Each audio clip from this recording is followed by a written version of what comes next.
नमस्कार। गोविंद पारिक के 80 पेज के सीरीज में आज हम पढ़ने वाले हैं पेज नंबर 54 की बात करेंगे। तो इस पेज में हम लोग देख रहे होंगे सबसे पहले ऊपर क्या लिखा हुआ, बमन के योग 355 बताए गए हैं, विरेचन के योग 245। अगर पूछे कुल विरेचन के योग कितने होते हैं तो दोनों को ऐड कर लेंगे, क्या हो जाएगा 355 245 600 हो जाएगा। तो विरेचन के कुल योग टोटल पूछेगा तो आपको 600 बताना है, सिंपल विरेचन के योग पूछेगा तो 245 बता देना है, ठीक है ना।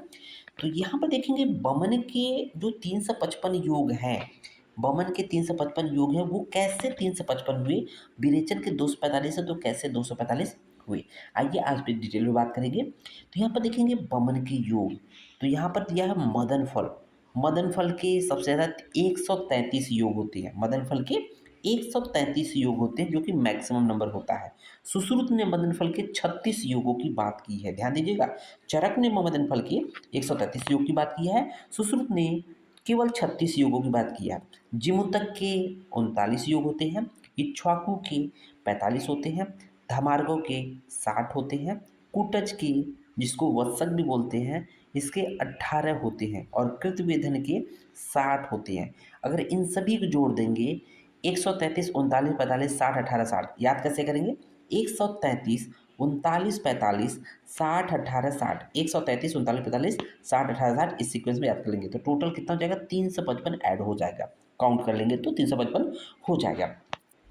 अब बात आती है कि इसको याद कैसे करें, क्योंकि आपने तो बता दिया कि जिमुतक मदन फल जिमुतक इक्ष्वाकु धमार्गव कूटज कृतवेधन बता दिया कि इसके 133 39 45 60 18 60 योग होते हैं। जी हाँ दोस्तों, हम लोगों ने ट्रिक बनाया है एम गेड V K, M G E D गेड बोलते हैं, M G E D V K, ठीक है ना। तो एम फर हो जाएगा मदन फल, जी फर हो जाएगा जिमुतक, ई फर हो जाएगा इक्ष्वाकु, डी फर हो जाएगा धमार्गव, वी फर हो जाएगा यहाँ पर कूटज है। एक्चुअली कूटज कब रहा है, वत्सक होता है। जब चरक संहिता में देखेंगे तो वहाँ पर कूटज न देखिए वत्सक है, इसलिए वी फर लिखा है, वी फर वत्सक, ठीक है। तो कूटज बोलते हैं। के फर कृतवेधन, एम गेड वी के, एम गेड वी के याद हो जाएगा 133 39 45 60 18 60 याद हो जाएगा, 355 हो गए बमन के योग। अब देख लेते हैं विरेचन के योग, इसी कारण में देख रहे हैं जिसकी टोटल संख्या 245 होती है। यहाँ पर देखेंगे निषोध, निषोध को हम लोग श्यामा त्रिवित बोलते हैं, इसकी संख्या 110 है। अमलतास जिसके 12 योग हैं, लोद्र जिसके 16 योग हैं, लोद्र को तिलवगी बोलते हैं। स्नुही जिसके 20 योग हैं जिसको महावृक्ष भी बोलते हैं। सप्तला संखनी दोनों एक साथ हैं, इसके 39 योग हैं। और धोनी दंती त्रिवंती जिसके 48 योग हैं। इस तरह से देखेंगे 110 12 16 20 39 48, 110 12 16 20 39 48 ये सीक्वेंस हो जाएगा। अब बात कर लेते हैं कि कैसे इसको याद करें, तो इसको याद करेंगे S C T, S C T M S Dhoni, M S Dhoni. तो एस फॉर स्टेशन, ठीक है, सिटी कहाँ बसती है, रेलवे, रेलवे में सिटी बसती है ना, कहाँ बसती है स्टेशन पे। S for station, C for हो जाएगा सीट सी टी, है ना। एस फॉर हो जाएगा निषोध, है ना, निषोध हो जाएगा। सिटी कहाँ बसती है, रेलवे में बसती है, मतलब रेलवे ट्रैक पे बसती है। तो सी फॉर हो जाएगा चतुरंगुल, सी फॉर हो जाएगा चतुरंगुल जिसको अमलतास बोलते हैं। टी फॉर हो जाएगा लोद्र जिसको तिलवक बोलते हैं, टी फॉर तिलवक जिसे लोद्र भी कहते हैं। और एम फॉर हो जाएगा महावृक्ष जिसको स्नुही कहते हैं। एस फॉर हो जाएगा सप्तला संखनी, और धोनी हो जाएगा धोनी भार दंती द्रवती। मैंने धोनी क्यों कहा, क्योंकि एम एस धोनी जो है क्या है, सबसे पहले क्रिकेटर से पहले एक टी थे, ठीक है ना। तो सी टी कौन बजाएगा, एम एस धोनी बता रहे हैं, ठीक है ना। एस सी टी स्टेशन पे सिटी बजा, वो बजाया कौन, M S Dhoni, S C T M S Dhoni, ठीक है ना। तो इसमें जाएगा 110 12 16 20 39 48, टोटल कितना हो जाएगा 245 हो जाएगा। उसको देख लेते हैं कि वात कलाकली अध्याय में संभाषा परिषद में 8 ऋषियों ने भाग लिया था, ठीक है ना। वात कलाकली अध्याय में टोटल 8 ऋषियों ने भाग लिया था। अब यहाँ पर ऋषियों के नाम के बारे में दिया है। कुश नामक जो वैद्य थे उन्होंने वात के गुण बताए, उन्होंने वात के 6 गुण बताए हैं। सूक्ष्म और चल के स्थान पर उन्होंने दारुण गुण बताया। तो प्रश्न पूछता है वात के दारुण गुण का वर्णन कहाँ आया? वात कलाकल अध्याय में, जो सूक्ष्म चल के स्थान पर दारुगुण का वर्णन आया। कुमारशिला भारद्वाज ने वात प्रकोपक के कारण बताए हैं। कांकायन ने वात समन के कारण बताए हैं। बडिस ने अमूर्त वात के समन तथा कोपन की क्रियाविधि बताई है।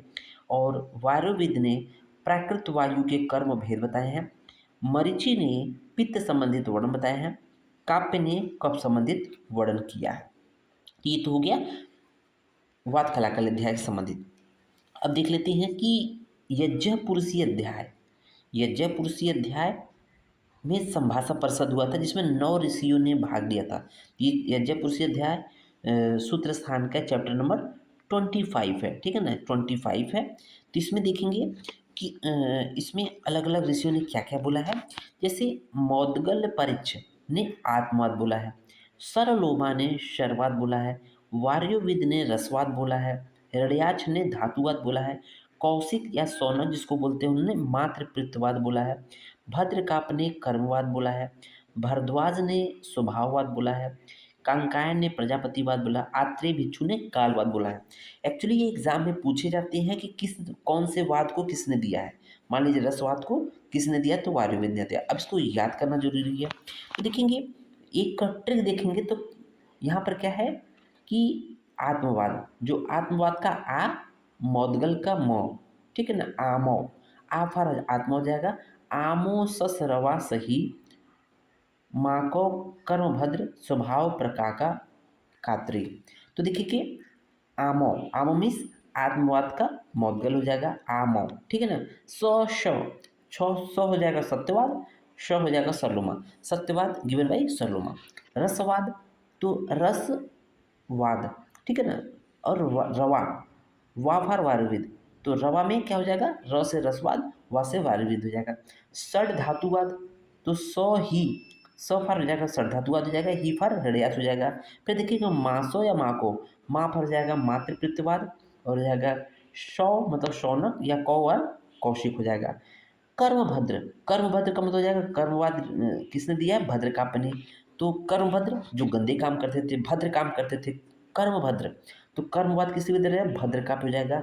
स्वभाववाद, स्व से स्वभाव, भ से भारद्वाज, स्वभाव में ही सब कुछ छिपा हुआ, स्व से स्वभाव, भ से भारद्वाज, स्वभाववाद गिवन बाई भारद्वाज।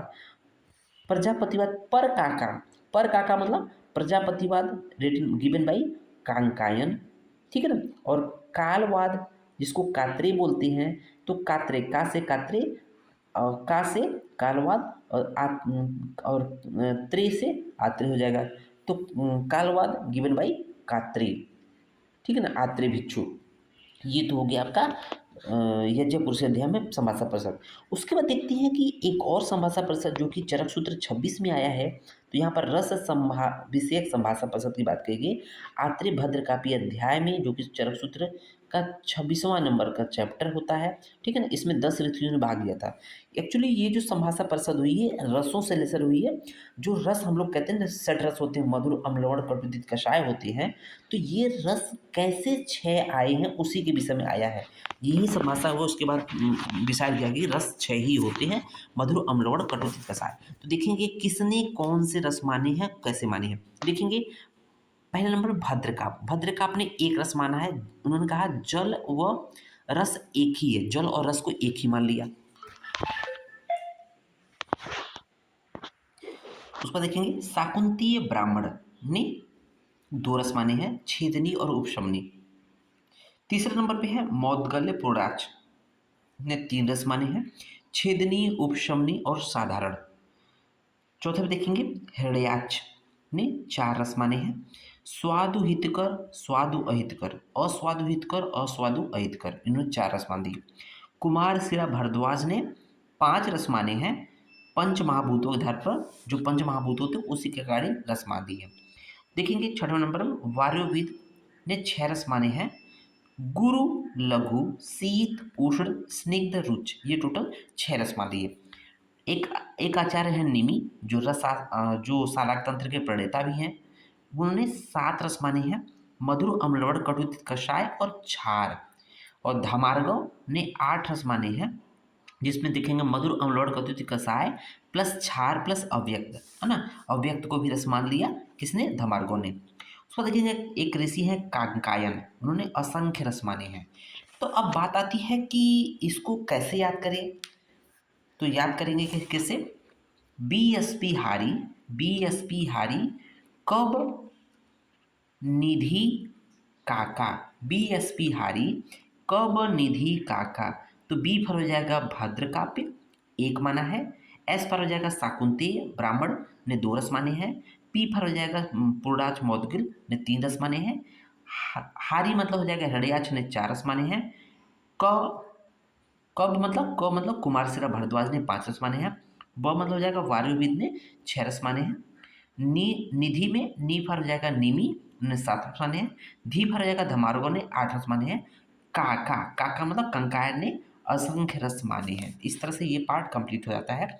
उसको देखेंगे कि एक एक रसों के भेद से 6 रस की उत्पत्ति होती है। मान लीजिए टोटल 6 रस है, मधुर अम्ल और कटु कषाय, इनको सेपरेट कर दे तो टोटल संख्या 6 होगी।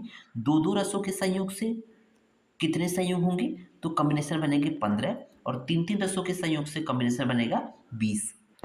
और 3-3 रसों का जब संयोग होता है, जब 3-3 रस आपस में मिलाएंगे 6 को, तो टोटल जो संयोग बनेगा वो 20 बनेगा। उसके बाद हम लोग यहाँ पर दिया तो नहीं है, लेकिन आप नोट डाउन कर लीजिएगा, अगले पेज पे है कि 4-4 रसों के जब संयोग होगा तो टोटल कॉम्बिनेशन कितने बनेंगे, फिर से 15 बन जाएंगे।